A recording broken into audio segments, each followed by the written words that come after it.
Este es un mensaje del pastor John MacArthur, traducido y predicado en español para el mundo de habla hispana. Efesios capítulo 1 es el texto que estamos viendo. A través de los años, obviamente, más de 50 años, ha habido un par de ocasiones cuando esta iglesia estudió el libro de Efesios, pero es un libro que debe ser traído a cada nueva generación de personas de Grace y, por lo tanto, estamos estudiando otra vez este libro en el 2021. Es un libro fundamental. Es fundamental en el sentido que vimos la última vez, que comienza con la lección soberana. Es fundamental porque presenta el Evangelio en términos inequívocos, de manera detallada. Es fundamental también porque define cómo vivimos, santificación. Da la estructura para la iglesia. Nos informa sobre todas las relaciones humanas, matrimonio, familia, incluso empleo. Nos dice cómo luchar contra los poderes espirituales del infierno. Hace todo eso en unos capítulos cortos y unos cuantos. Entonces, a medida que leemos el libro de Efesios, la realidad es que este libro, versículo a versículo, se vuelve un punto de partida para explicar muchas otras cosas. De hecho, usted no podría leer la declaración "nos escogió" sin que eso lo forzara a usted a responder las preguntas inmediatas. ¿Qué significa eso? Usted no puede leer la palabra predestinado o la palabra adopción sin querer saber lo que eso significa. Y no puede en el texto para esta mañana, comenzando en el versículo 7, ver la palabra redención sin preguntar qué significa eso. Y entonces es como si el libro de Efesios fuera la puerta que nos lleva a la teología sana, la verdad sana, que forja nuestras vidas, transformándonos. Ahora quiero que regrese a este capítulo maravilloso y recuerde el versículo 3. Bendito sea el Dios y Padre de nuestro Señor Jesucristo, que nos bendijo con toda bendición espiritual en los lugares celestiales en Cristo. Nosotros entonces estamos respondiendo a ese mandato. Bendito sea el Dios y Padre de nuestro Señor Jesucristo. Se presenta como una especie de mandato, aunque no en un sentido formal. Es un llamado para todos nosotros a unirnos al apóstol para proveer adoración al que nos ha bendecido con toda bendición espiritual. Esto es lo que es la alabanza. Esto es adoración. Adoración dada a Dios, adoración dada a Cristo. Esto es adoración porque Dios es digno, porque Cristo es digno. El Espíritu de Dios es digno. Él merece nuestra adoración gozosa. Él merece que se pronuncie una bendición sobre su persona y obra. Y en particular lo bendecimos por las bendiciones que nos ha dado. Podemos obviamente honrar al Señor por su creación, podemos honrar al Señor por su gracia común, por aquellas cosas que se quedan cortas de la salvación eterna, pero aquello por lo que más bendecimos su nombre es por aquello que ha tenido el mayor efecto en nosotros, y eso es que Él nos ha concedido toda bendición espiritual que el cielo tiene en Cristo. Bendición es una palabra conocida para nosotros y hay dos palabras en el idioma griego que se traducen como bendición. Una es Makarios y la encuentra en las bienaventuranzas. Se usa unas 50 veces en el Nuevo Testamento y se encuentra en las bienaventuranzas. Bienaventurados los que, y las bienaventuranzas le dan a usted razones diferentes para definir esa bienaventuranza, pero tiene la idea de estar satisfecho o ser feliz, es más subjetiva. La otra palabra es eulogeo.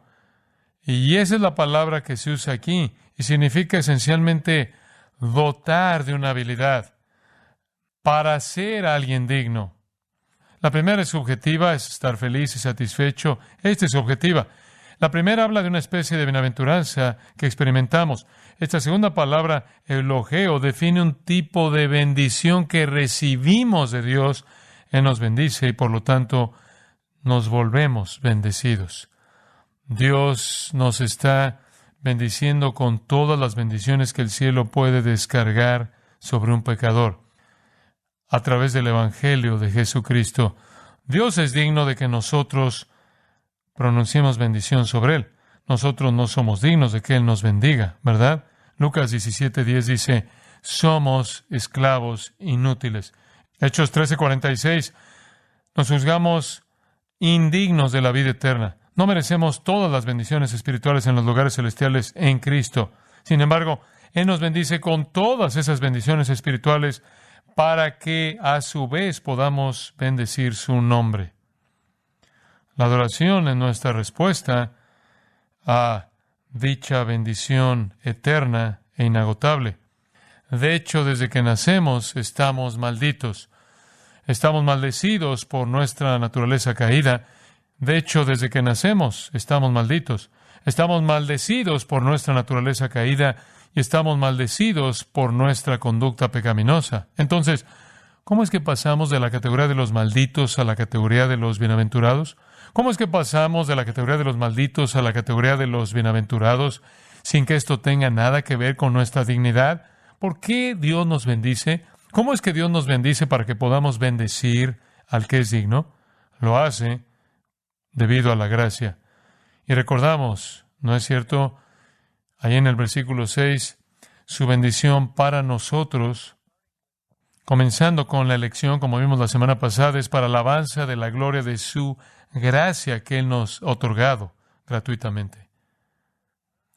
No lo ganamos, no podíamos ganárnoslo. Pero Dios por gracia ha derramado todas las bendiciones que el cielo tiene con respecto a la bendición eterna en personas que son indignas y no han hecho nada para ganársela, y por lo tanto toda la gloria y la alabanza es para Él por dicha gracia. Ahora, la forma en la que Pablo divide esto en los primeros 14 versículos, que es lo que estamos viendo, es en los tiempos pasados, presentes y futuros muy obvios. Los versículos 4 al 6 definen la bendición del pasado, la bendición de ser escogido antes de la fundación del mundo. Esa es la bendición pasada que inició todas las demás bendiciones. Esa es la primera y más grande bendición, la bendición del pasado, cuando fuimos escogidos. Ahora hoy llegamos a los versículos 7 al 10 y entramos al presente. Y en el presente tenemos redención. Esta es la segunda bendición. A veces escucha a la gente hablar sobre la segunda bendición. Esta es la verdadera segunda bendición. La primera bendición del cielo fue la elección soberana divina. Fuimos escogidos por Dios para salvación y gloria eterna antes de la fundación del mundo. La segunda bendición es la redención. Permítame leerle estos versículos 7 al 10. En quien tenemos redención por su sangre, el perdón de pecados según las riquezas de su gracia. De nuevo es la gracia lo que proveyó la elección, y es la gracia la que proveyó la redención, que hizo sobreabundar para con nosotros en toda sabiduría e inteligencia, dándonos a conocer el misterio de su voluntad, según su beneplácito, el cual se había propuesto en sí mismo, de reunir todas las cosas en Cristo, en la dispensación del cumplimiento de los tiempos, así las que están en los cielos como las que están en la tierra. En Él. Hay tanto ahí. Tanto. Solo el hecho de que el versículo 10 diga, reunir todas las cosas en Cristo. Eso es enorme. Eso es casi incomprensible. Reunir todas las cosas en Cristo. Pero esa es la naturaleza de estas verdades en el capítulo inicial de Efesios. El primero, la doctrina de la elección. Recuerde que la semana pasada nos llevó a recorrer toda la Biblia para demostrar el hecho de que esto es consistente con la forma en que Dios obra, y Dios es Dios, y eso es lo que define a Dios como Dios. Él está a cargo. Él toma las decisiones. La redención es por igual una verdad ampliamente revelada en las páginas de las Sagradas Escrituras, como veremos esta mañana en los versículos 7 al 10, y luego los versículos 11 al 14, que terminan esta sección inicial, miran hacia la glorificación futura. Así que, de manera categórica, las bendiciones de la salvación vienen en tres tiempos: en el pasado, elección; en el presente, redención; en el futuro, glorificación. Esos tres reúnen todo, y todo se reúne en Cristo. Entonces, cuando hablamos de ser bendecidos con bendiciones espirituales, estamos pasando de una eternidad a otra a través del tiempo. Nuestras bendiciones son así de vastas, así de completas. Y esas son todas las bendiciones que posiblemente puede haber.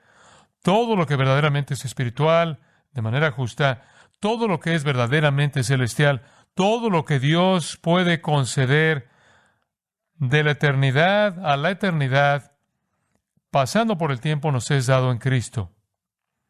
Entonces, cuando usted dice que está en Cristo, que es cristiano, esto no es una parte de su vida. Esta es su existencia. Esto es lo que más lo define usted. Y si no es lo que más lo define a usted, entonces hay razones para pensar que usted podría pensar que es cristiano, pero no lo es. Ahora, Pablo no se centra en lo subjetivo de ser feliz y satisfecho, como dicen las bienaventuranzas. Se centra en lo objetivo, no en lo que experimentamos, sino en lo que Dios nos ha dotado, Dios nos ha concedido para hacer de nuestras vidas todo lo que Dios quiere que sean. Estos son regalos del cielo que conducen a nuestra gloria definitiva y el cumplimiento eterno del plan de Dios. Si usted es un creyente, usted está en la parte media de esta obra que va de la eternidad a la eternidad por parte de Dios. Usted está en el proceso de experimentar la redención que va a llevar a la glorificación. Hemos sido escogidos y después, versículo 7, tenemos redención. Ahora permítame hablar sobre la redención, comenzando a un nivel bastante amplio. Todas las religiones existen con el propósito de algún tipo de redención. Todas las religiones. Ese es el punto de venta de la religión. La religión asume que usted le tiene miedo a alguna deidad. Y la religión le ofrece a usted algunos medios para estar del lado bueno de esa deidad o estar del lado bueno de ellos, en el caso de muchos dioses. El propósito entero de la religión es definir su vida de tal manera que esté destinada a pacificar a la deidad, a abrirle un camino para que usted pueda pasar de no gozar del favor de la deidad a pasar a un punto en el que goza del favor de la deidad, para sacarlo de debajo de su hostilidad, de debajo de su ira, su enojo, incluso moverlo de la indiferencia a cierto nivel de interés. Entonces, todas las religiones asumen la deidad y asumen que usted está vinculado a esta deidad en el sentido de que la deidad lo va a tratar favorablemente en la vida o en la muerte, o no lo es. Y la religión es simplemente un mecanismo, no solo ideado por humanos, aunque los humanos están involucrados en su diseño, sino ideado satánicamente para hacerle pensar a usted que, sea cual sea la deidad que esté usted adorando, puede ser pacificada por sus propias obras buenas. Todas las religiones asumen una deidad a la que se debe temer. Todas las religiones asumen una deidad que se siente ofendida, si no personalmente, no obstante ofendida. De alguna manera, entonces, usted tiene que reconciliarse. De alguna manera, usted tiene que ser redimido de su condición de uno que está bajo juicio. Entonces, la reconciliación o la redención es la esencia de la religión. Toda religión. Universalmente, en todas las religiones, el que ofendido a la deidad debe encontrar una manera de ser redimido. de reconciliarse, de evitar la ira de la deidad. Universalmente, en todas las religiones, el pecador ofensor debe, por sus propios esfuerzos, hacer una expiación aceptable para ganarse el mérito que cancela el pecado, quita la ofensa y la culpa y trae redención. Ahora estoy desarrollando eso, una oración a la vez. Universalmente, entonces, en todas las religiones, el mérito que gana la redención es realizado por el pecador, el ofensor, por buenas obras, acción moral, por rituales religiosos, por restitución, reparaciones, autohumillación, sacrificio, sea lo que sea, ya sea moral o ceremonial. Le corresponde al ofensor encontrar una manera de convertir la hostilidad de la deidad en favor. Si usted es musulmán y es un musulmán serio en el Medio Oriente, usted probablemente ha llegado a estar convencido de que una forma segura de hacer eso es matar a los infieles. Cualquier cosa que se quede corto de eso no le dará a usted la sensación de que se ha ganado su favor. Así es como se estructuran básicamente todas las religiones del mundo. Puede cambiar los nombres, pero así es como están estructuradas. El cristianismo, por otro lado, la única religión verdadera, del único Dios verdadero, dice esto: el pecador no puede hacer nada para redimirse a sí mismo. El pecador no puede hacer nada para cambiar su condición. El pecador no puede hacer nada para moverlo de la ira y el juicio, el enojo de Dios al favor de Dios. Y no importa lo que haga, incluso su justicia, dice Isaías, son trapos de inmundicia. Y además, Jesús afirmó la incapacidad del ofensor para cambiar su condición, su estatus, porque Él dijo que el estándar es la perfección. Jesús dijo en el Sermón del Monte: sed perfectos como vuestro Padre que está en los cielos es perfecto. ¿Quiere usted cambiar su estado? ¿Quiere cambiar usted su estatus con el Dios verdadero? Sea perfecto. Bueno, eso no es posible. Ninguna cantidad de buenas obras, ninguna cantidad de acción moral, ninguna cantidad de rituales religiosos, restitución, reparación, sacrificio, autohumillación. Nada de eso, todas juntas, puede proveer mérito que le gane a usted favor con Dios. La realidad es, regresa en la historia a la Reforma. Eso es lo que hizo que Martín Lutero regresara a la palabra de Dios y descubriera que la salvación era por gracia a través de la fe, porque él fue torturado por su incapacidad de satisfacer su propia alma y silenciar su propia conciencia, y se dio cuenta de que no podía hacer nada por cambiar su miseria ante Dios. El estándar de Dios de justicia perfecta y la injusticia total del hombre elimina cualquier posibilidad de redención por mérito. Solo para ver eso, ve el capítulo 2 de Efesios. Y obviamente entraremos en esto a detalle. Estabais muertos en delitos y pecados. Ese es el problema. No tiene capacidad alguna de cambiar nada porque está muerto. No hay poder en una persona muerta. Usted estaba muerto. Usted estaba operando, siguiendo la corriente de este mundo, conforme al príncipe de la potestad del aire, el espíritu que ahora opera en los hijos de desobediencia. Usted fue básicamente capacitado, impulsado por Satanás mismo. Ustedes vivieron, dice el versículo 3, en los deseos de la carne, haciendo la voluntad de la carne y de los pensamientos, y éramos por naturaleza hijos de ira. Todo esto llevó al hecho de que usted era un hijo de ira. Esto es, la ira iba a ser su destino. Pero, versículo 4, Dios, que es rico en misericordia, por su gran amor con que nos amó, aun estando nosotros muertos en pecados, nos dio vida juntamente con Cristo. Solo una manera pudo suceder eso: por gracia sois salvos, no por obras.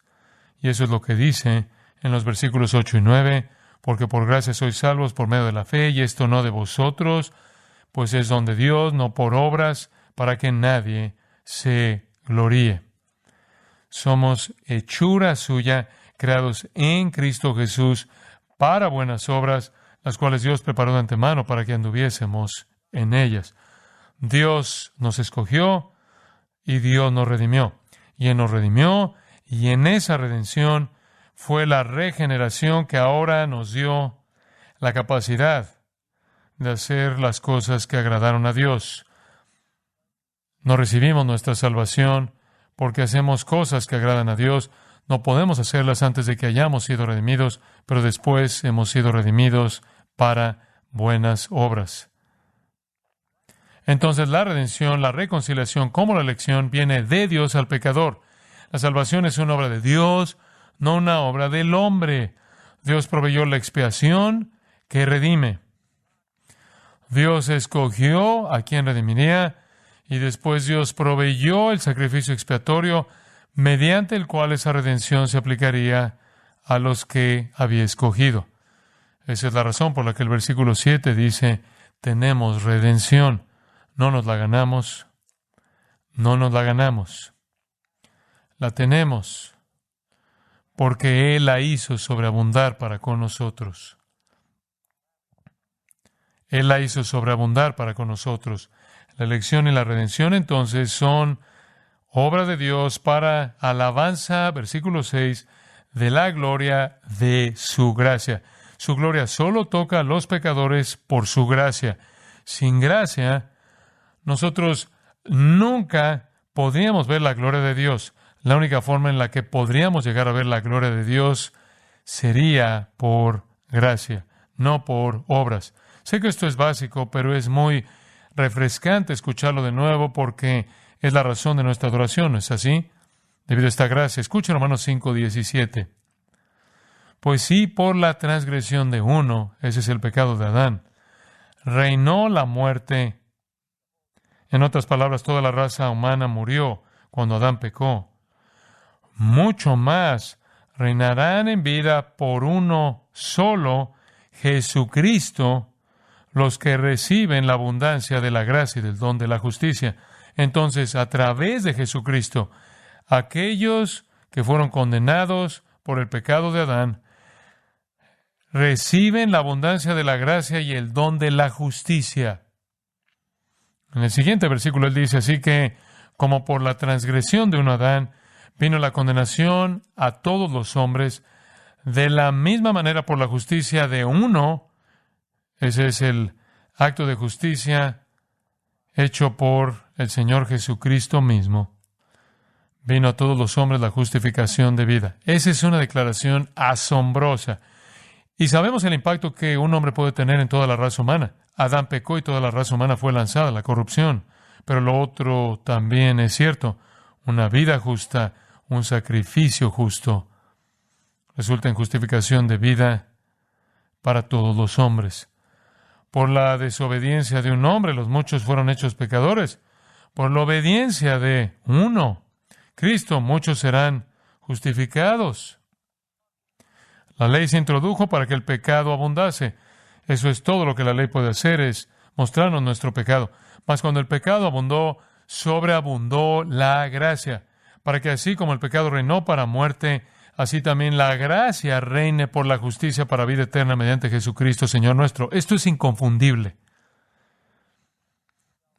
La salvación es por gracia y no por obras.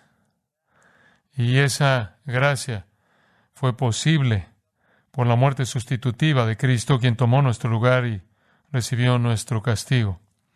Así que Pedro dice en 1 Pedro 1, versículo 18, no fuisteis rescatados de vuestra vana o vacía manera de vivir, la cual recibisteis de vuestros padres, no con cosas corruptibles como oro o plata, sino que fueron redimidos con la sangre preciosa de Cristo, como de un cordero sin mancha y sin contaminación. Luego en el capítulo 2 de 1 Pedro, versículo 24, quien llevó él mismo nuestros pecados en su cuerpo sobre el madero, para que nosotros, estando muertos a los pecados, vivamos a la justicia. Solo para dejar ese punto muy claro para usted, la religión falsa exige que el pecador se gane de regreso una posición correcta con una deidad. Eso es religión falsa. Por eso decimos que hay una sola religión verdadera, un Dios verdadero, un Salvador verdadero y un Evangelio verdadero. En Hebreos 9:15 es decir, Cristo, mediador de un nuevo pacto, para que, interviniendo muerte para la remisión o redención de las transgresiones que había bajo el primer pacto, los llamados reciban la promesa de la herencia eterna. Los escogidos recibirán la glorificación, la herencia eterna, debido a la redención, la muerte, que cubrió todas sus transgresiones. Eternamente, por cierto, recordaremos esto. Esto es en lo que se enfocará el cielo. Estaremos en el cielo haciendo esencialmente lo que hicimos esta mañana, cantando sobre la gracia admirable, cantando sobre la salvación que nos fue dada en Cristo. Entonces, la redención, solo estoy tratando de darle el panorama general, es la obra de Dios mediante la cual Él mismo ofrece a su Hijo como precio de rescate por el pecado que ha indignado su santidad, y como Él escogió el sacrificio, Él escogió la expiación satisfactoria. Cuando Cristo murió, el Padre quedó satisfecho y el pago se hizo en su totalidad, y ese pago redimió a todos los que pertenecen a Dios. De regreso a Levítico 25, una parte interesante de la presentación de la ley por parte de Dios, cuando un israelita se volvía tan pobre que no le quedaba nada más que venderse a sí mismo como esclavo en alguna forma de esclavitud, la ley de Dios hizo provisión para que su familia lo redimiera de la esclavitud, pagando un precio. De manera similar, todos estamos esclavizados al pecado. Estamos en bancarrota.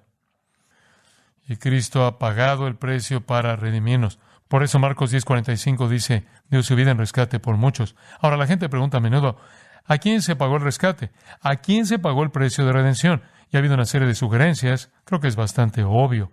El rescate fue pagado a Dios. Dios fue el ofendido, ¿verdad? Dios es quien exigió el pago. Dios es quien eligió a Cristo. Dios es quien predeterminó que moriría, según el libro de los Hechos. Dios escogió los medios de expiación. Dios escogió a la gente de la expiación, su Hijo.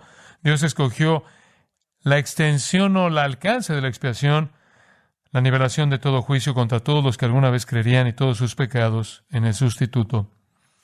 El que inició la necesidad de la redención es Dios, porque fue Dios quien maldijo a la humanidad.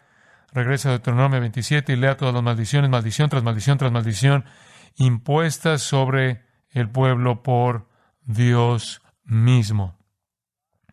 Es Dios quien es el juez, es Dios quien es el verdugo, es Dios quien destruye tanto el alma como el cuerpo en el infierno, es Dios quien tiene que ser satisfecho, es Dios quien escoge los medios de expiación y el agente de la expiación. Esta es la obra de Dios. Hemos literalmente sido comprados de regreso de una maldición. Y eso es lo que se nos ha prometido, ¿no es así? Que Cristo fue hecho maldición por nosotros. Dios maldijo a Cristo para que Él pudiera librarnos de la maldición.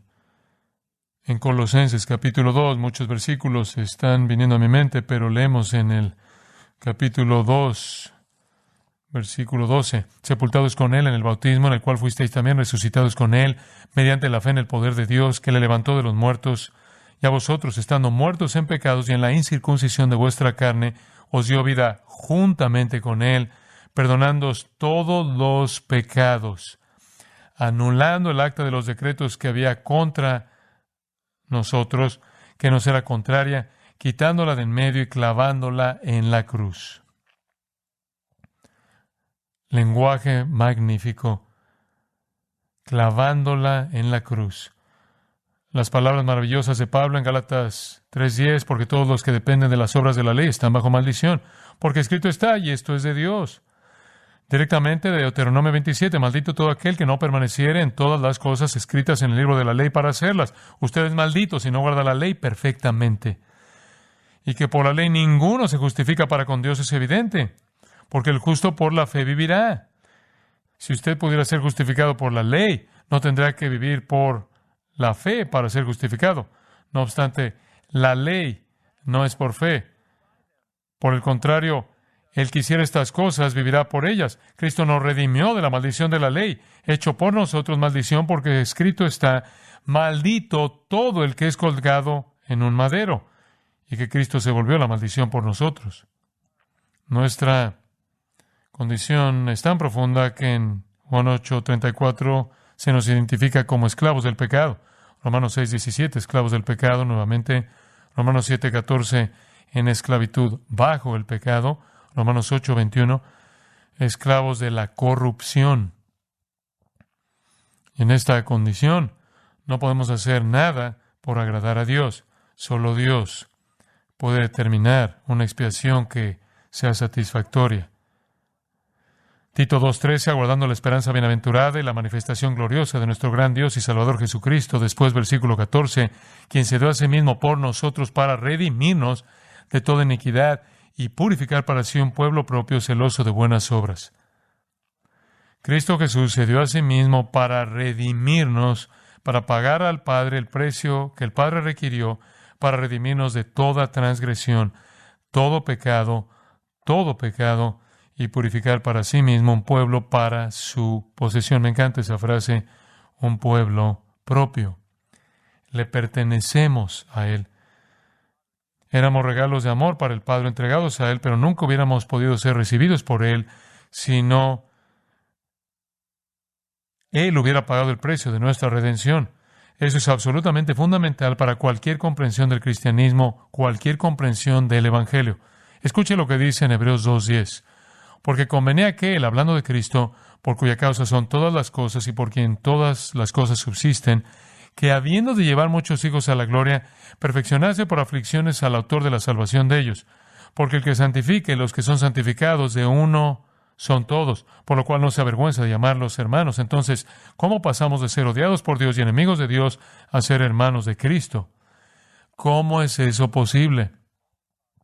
Solo es posible si alguien viene y ocupa nuestro lugar. El versículo 14 dice que Cristo participó de carne y sangre, se hizo como nosotros, para destruir por medio de la muerte al que tenía el imperio de la muerte, esto es el diablo, y librar a todos los que por el temor de la muerte estaban durante toda la vida sujetos a servidumbre. Él nos liberó, Él nos redimió. Esto se repite en muchos lugares del Nuevo Testamento, le acabo de dar algunas muestras. Entonces, decimos que la muerte de Cristo fue una sustitución, y lo fue. Eso significa que Él tomó nuestro lugar. La muerte de Cristo fue una propiciación. Eso significa una satisfacción. Fue satisfactorio para el Padre, y esa es la razón por la que el Padre lo resucitó de entre los muertos. Fue una reconciliación. Nos trajo de regreso al Padre como hijos adoptivos. Fue una redención. Fuimos comprados de regreso de la esclavitud al pecado. Y fue una dominación. No escucho que la palabra dominación se use lo suficiente al hablar de la muerte de Cristo. Pero la muerte de Cristo fue el dominio sobre todo pecado, todas las fuerzas del mal. Nos liberó. Nos puso en una posición en la que Dios no nos toma en cuenta nuestros pecados en absoluto. Fueron pagados en Cristo. Entonces la obra de redención llega a aquellos que fueron escogidos. Vimos eso la semana pasada en Juan 6 y Juan 17. El Padre da a los escogidos al Hijo. El Hijo proporciona el precio de redención para redimirlos y hacerlos su propia posesión. Solo ampliando eso un poco para que quede claro, el antiguo pacto solo podía condenar. Eso es lo que hace la ley, solo condena. Y todos los sacrificios de sangre no cambiaron eso. Todos los sacrificios de sangre que ocurrieron a lo largo de toda la historia de Israel hasta la muerte de Cristo nunca podían traer redención, nunca traer perdón, nunca traer satisfacción. No podían propiciar, no podían sustituir, no podían dominar, no podían reconciliar, no podían redimir y no podían proveer adopción. Pero el nuevo pacto en mi sangre, como Jesús lo describió en Lucas 22:20, quita el pecado. Y aquí es en donde la gracia de Dios se exhibe. El Padre planeó nuestra salvación, el Hijo compró nuestra salvación y el Espíritu Santo aplica nuestra salvación. Somos redimidos por gracia, confirmando nuestra elección y nuestra redención y nuestra glorificación. Ahora regresemos a Efesios capítulo 1 y solo veamos un poco más de cerca. Hablando de más cerca, será mejor que coloque el reloj ahí. Efesios capítulo 1, y ya hemos cubierto mucho, pero queda algo a lo que quiero llegar. Pero permítame tan solo señalar algunas cosas. Aquí encontramos en primer lugar al Redentor. Y con solo un comentario, dos. El Redentor, al final del versículo 6, en el amado, en quien tenemos redención. El Redentor es el amado. El Redentor es Él, el Señor Jesucristo, el amado del Padre, aquel de quien el Padre dijo en su bautismo y su transfiguración: este es mi Hijo amado, este es mi Hijo amado, en quien tengo complacencia, este es mi Hijo amado, a Él oíd. Así que el Hijo amado del Padre, amado porque fue amado eternamente, porque es eternamente Dios, porque Él es eternamente perfecto. Él es a quien el Padre ama. Este es el Redentor, no hay otro Redentor, solo ese Redentor. ¿Quiénes son los redimidos? El Redentor, lo sabemos, es Cristo, pero ¿quiénes son los redimidos? Eso es bastante claro. Si usted tan solo regresa al versículo 3 y ve cuántas veces ve nuestro, el pronombre. Versículo 3, versículo 4. Ve cuántas veces ve nosotros, o palabras, verbos en plural, habiéndonos, bajando por todo el pasaje, de nuevo, nosotros, nosotros, nosotros, nosotros. Es claro que esto se refiere a aquellos a quienes escogió. Él nos escogió. Entonces, ¿quiénes son los redimidos? Los redimidos son los escogidos. Cristo realmente murió, proveyó un sacrificio, una expiación sustitutiva, una verdadera expiación, una expiación consumada por los escogidos. 1 Corintios 3, 21 al 23 dice: todo es vuestro, sea lo presente, sea lo porvenir, todo es vuestro, y vosotros de Cristo y Cristo de Dios. Ustedes son los redimidos. Así que elección a adopción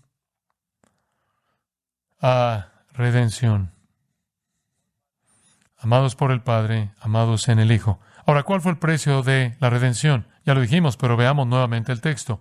Por su sangre, simplemente refiriéndonos a su muerte. No tomaré tiempo para explorar eso, es obvio. Hebreos 9:22, sin derramamiento de sangre no hay remisión, perdón. Entonces, a través de su sangre es una metonimia para la muerte. No significa que hay algo sobre el fluido que salvó, fue en su muerte a la que básicamente se hace referencia al referirse a la sangre. Romanos 3:23, por ejemplo, dice: por cuanto todos pecaron y están destituidos de la gloria de Dios, siendo justificados gratuitamente por su gracia, mediante la redención que es en Cristo Jesús, a quien Dios puso como propiciación en su sangre o en su muerte sacrificial. El Redentor es el amado, los redimidos son los escogidos, y el medio de redención es el sacrificio de Cristo. Entonces, mediante su muerte, el Hijo compró la redención de los escogidos de Dios para llevarlos a la santidad, a ser hijos y a su presencia para siempre, para que fueran posesión de Dios, que se usa ahí en el versículo 14. Ahora quiero hablar por tan solo unos momentos sobre los resultados redentores. Los resultados redentores, el versículo 7 nuevamente, el perdón de pecados. Bien sabemos sobre eso. Hemos hablado mucho sobre eso. Jesús en la última cena, Mateo 26:28, cuando iba a mostrarles que dedicaran su atención regular a la cruz mediante la copa y el pan. Dijo acerca de la copa: esto es mi sangre del pacto, que por muchos es derramada para remisión de los pecados. Entonces sabemos que esa es la primera gran realidad. El Antiguo Testamento incluso habla del perdón de Dios. El Salmo 103 dice que Él perdona cuanto está lejos el oriente del occidente. Isaías 44 dice que Él perdona para que el pecado sea borrado como si estuviera escondido en una densa nube o una densa niebla. Jeremías 31 dice que Dios ya no recuerda sus pecados. Miqueas 7 dice que fue arrojado a las profundidades del mar. El perdón de Dios es un perdón total y completo. Hechos 13, 38 y 39. Por medio de Él se os anuncia el perdón de pecados, y que de todo aquello de que por la ley de Moisés no pudisteis ser justificados, en Él es justificado todo aquel que cree. No puede usted estar bien con Dios por las obras, pero como dice Efesios 4:32, Dios en Cristo lo ha perdonado. Romanos 8:1, ahora pues ninguna condenación hay para los que están en Cristo. Solo un recordatorio de que es impopular, sin duda, quizás lo más impopular de todo en este mundo, impopular, inaceptable, decirle a las personas que son pecadores condenados camino al infierno eterno, a menos de que se vuelvan a Cristo en arrepentimiento y fe para recibir a Dios, el perdón de Dios. Pensaría que sería un mensaje maravilloso, a menos de que se dé cuenta de que los pecadores protegen su sentido de bondad y no les gusta admitir su condición verdadera. Pero no podemos recibir el regalo de la salvación si no entendemos cuán desesperadamente lo necesitamos. El amor de Dios, entonces, hace que seamos escogidos. El amor de Cristo, entonces, hace que seamos redimidos por su sacrificio. Todo esto, regrese al versículo 7, según las riquezas de su gracia. Como leímos hace un momento en Romanos 5:20, donde abundó el pecado, sobreabundó la gracia. Esta es una gracia rica que, según el versículo 8, Él hizo sobreabundar para con nosotros. Él hizo sobreabundar para con nosotros. Hechos 4 la llama gran gracia. Segundo de Corintios habla de ello como una gracia que se extiende. Pero hay un segundo beneficio, y así es como quiero concluir esto. Y esto deberá ser obvio, pero no solo hemos recibido el perdón de nuestros pecados, según las riquezas de su gracia, que hizo sobreabundar para con nosotros, sino en toda sabiduría e inteligencia. Versículo 8, luego versículo 9, dándonos a conocer el misterio de su voluntad, según su beneplácito, el cual se había propuesto en sí mismo de reunir todas las cosas en Cristo, en la dispensación del cumplimiento de los tiempos, así las que están en los cielos como las que están en la tierra en Él. ¿Qué es eso? Bueno, es bastante obvio. Comienza con, aquí hay un segundo beneficio. Él hizo sobreabundar para con nosotros no solo el perdón de los pecados, sino, en el versículo 8, toda sabiduría e inteligencia. Toda sabiduría e inteligencia. Estos van juntos porque realmente no podríamos recibir el perdón de los pecados si no tuviéramos la sabiduría y el conocimiento de la revelación de Dios que nos revela la verdad del Evangelio Salvador. El perdón de los pecados solo está disponible para aquellos que entienden que eso es lo que ofrece la Escritura. Ese es el Evangelio.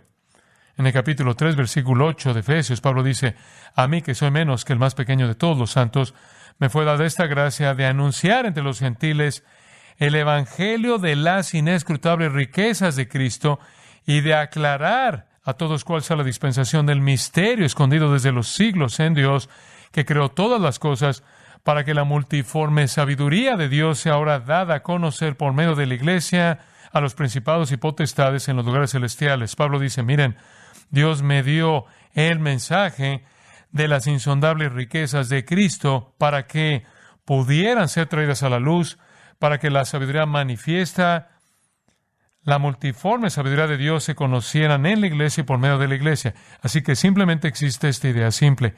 Dios le dio una revelación a Pablo y Pablo pasó esta revelación y fue recibida por aquellos a quienes se les había dado la capacidad de entenderla. El hombre natural no percibe las cosas de Dios, dice Pablo a los Corintios, pero la redención le concedió a usted y a mí toda sabiduría e inteligencia. Esa es una declaración sin reservas. Toda sabiduría e inteligencia.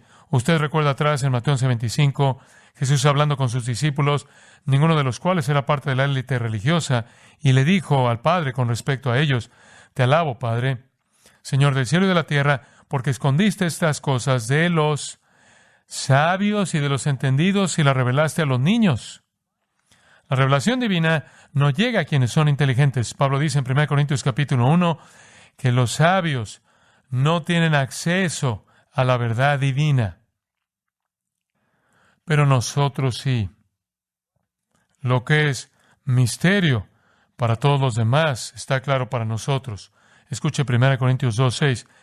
Hablamos sabiduría entre los que han alcanzado madurez, y sabiduría no de este siglo, ni de los príncipes de este siglo que perecen.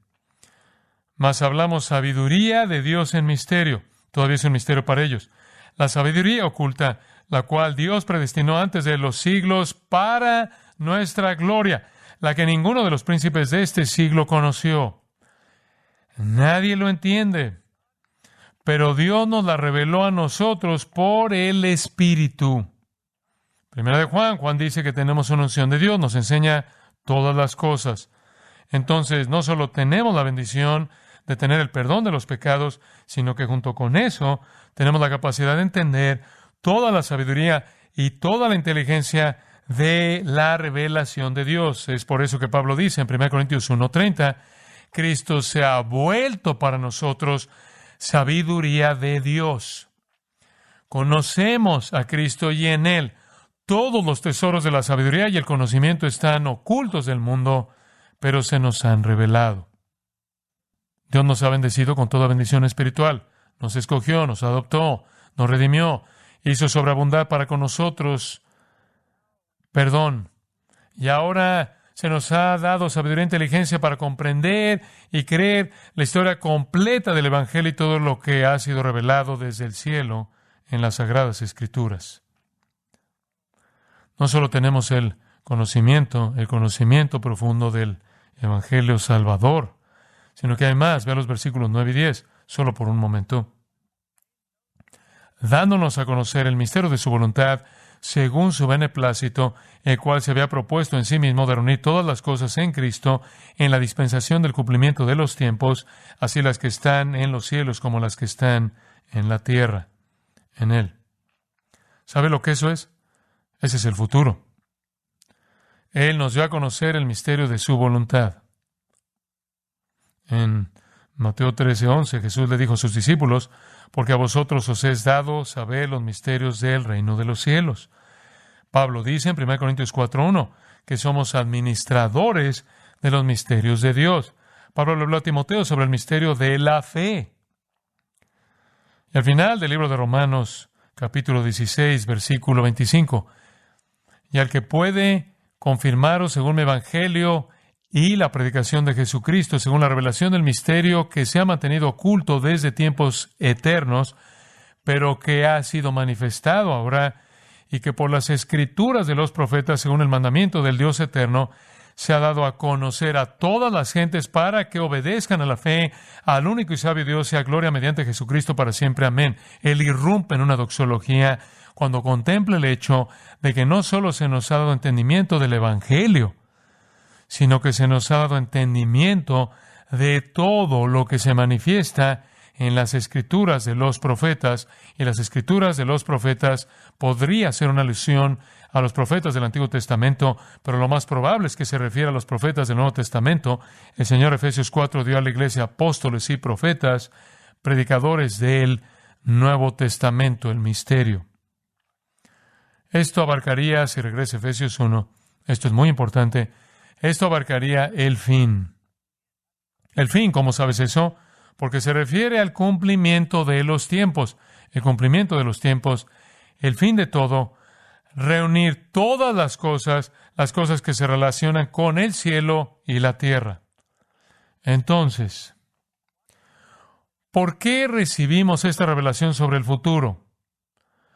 ¿Por qué tenemos esta maravillosa revelación que podemos comprender sobre cómo va a terminar todo, sobre el cumplimiento de los tiempos, sobre reunir todas las cosas en los cielos y en la tierra? ¿Por qué nos dio eso. Dos razones, creo. Número uno, honrar a su Hijo, para que podamos ver la verdadera gloria de su Hijo. Y en segundo lugar, para darnos esperanza. Lo necesitamos, ¿no es así?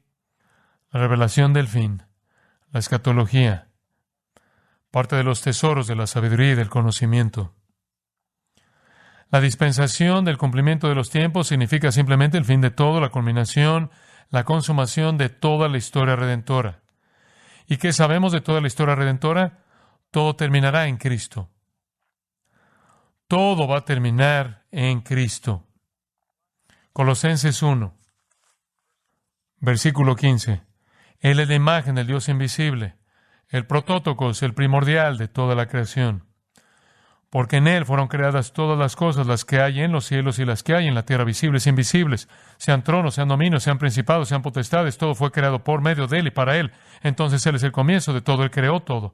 Él es antes de todas las cosas, en Él todas las cosas se mantienen juntas. Él es quien creó todo, es quien sostiene todo. Él es la cabeza del cuerpo, la iglesia. Él es el principio, el primogénito de entre los muertos, para que Él mismo llegue a tener el primer lugar en todo, por cuanto agradó al Padre que en Él habitase toda la plenitud. Luego, en el versículo 20, y por medio de Él reconciliar consigo todas las cosas, no solo a todas las personas, no a todos los escogidos, sino todas las cosas, haciendo la paz mediante la sangre de su cruz. Por medio de Él, digo, ya sean cosas en la tierra o cosas en el cielo, todo se va a resolver en Cristo. Él lo creó todo, lo sostiene todo, todo encuentra su resolución en Él. Aquí es hacia donde va la historia. Aquí es hacia donde va la historia. Ojalá tuviera más tiempo. Un pasaje más, 1 Corintios 15, 22. Porque así como en Adán todos mueren, también en Cristo todos serán vivificados. Pero cada uno en su debido orden, Cristo las primicias, luego los que son de Cristo en su venida. Luego el fin, cuando entregue el reino a Dios y Padre, cuando haya suprimido todo dominio, toda autoridad y potencia, porque preciso es que Él reine hasta que haya puesto a todos sus enemigos debajo de sus pies, y el postrer enemigo que será destruido es la muerte, porque todas las cosas las sujetó debajo de sus pies, y cuando dice que todas las cosas han sido sujetadas a Él, claramente se exceptúa aquel que sujetó a Él todas las cosas.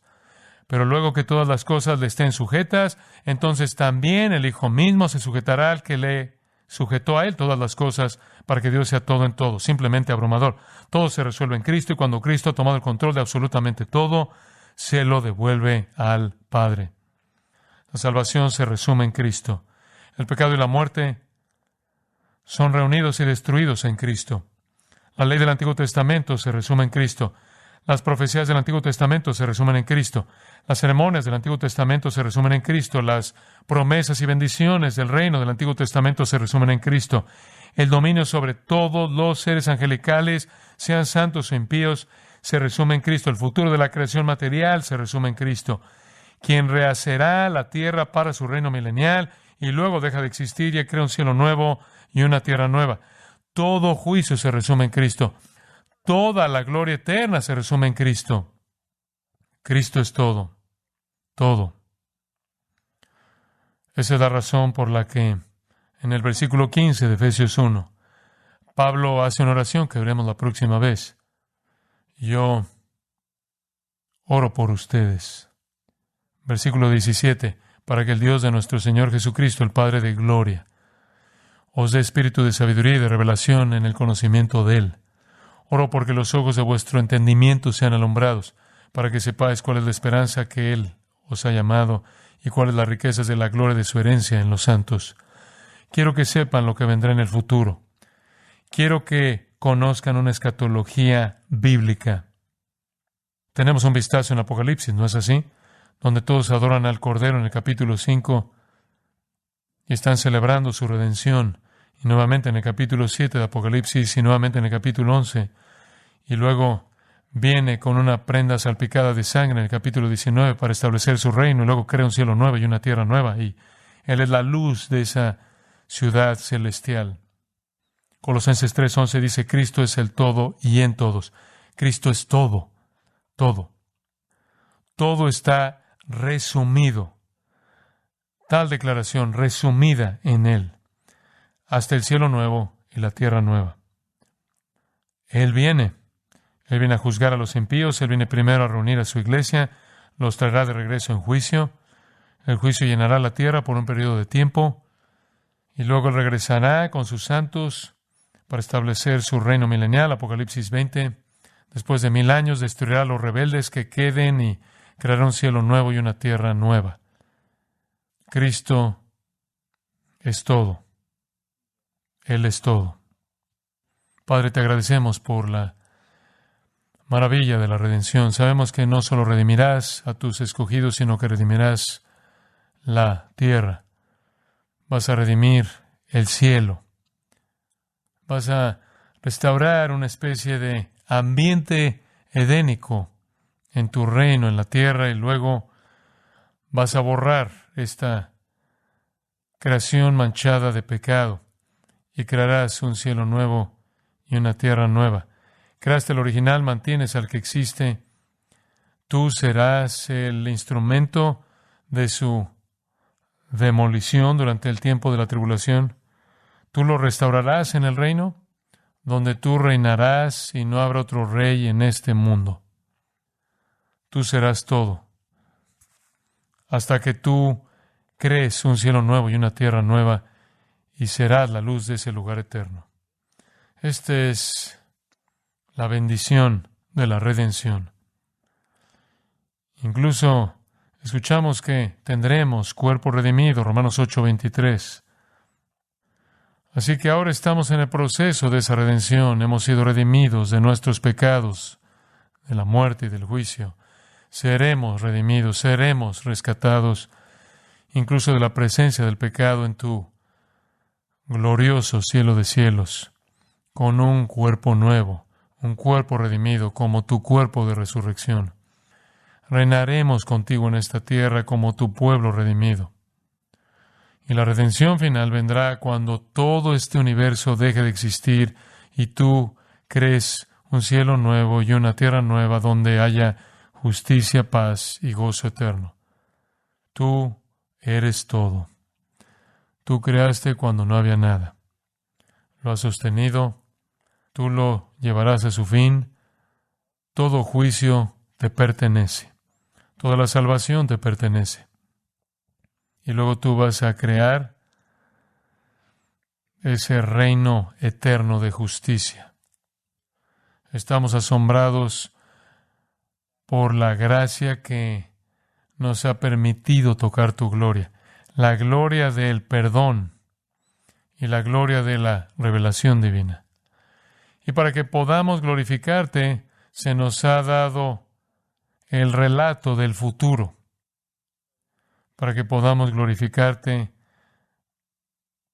por lo que está por venir y para que podamos vivir en esperanza. Esperanza que purifica y nos da gozo incluso frente al sufrimiento.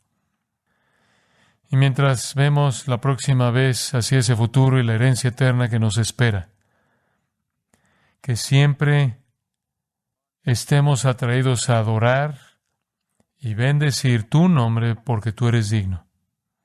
Y estamos agradecidos porque los que no somos dignos hemos sido tan bendecidos. Te pedimos, Señor, que hagas una obra en cada corazón aquí que te agrada, que cumple tu propósito en el nombre de Cristo. Amén.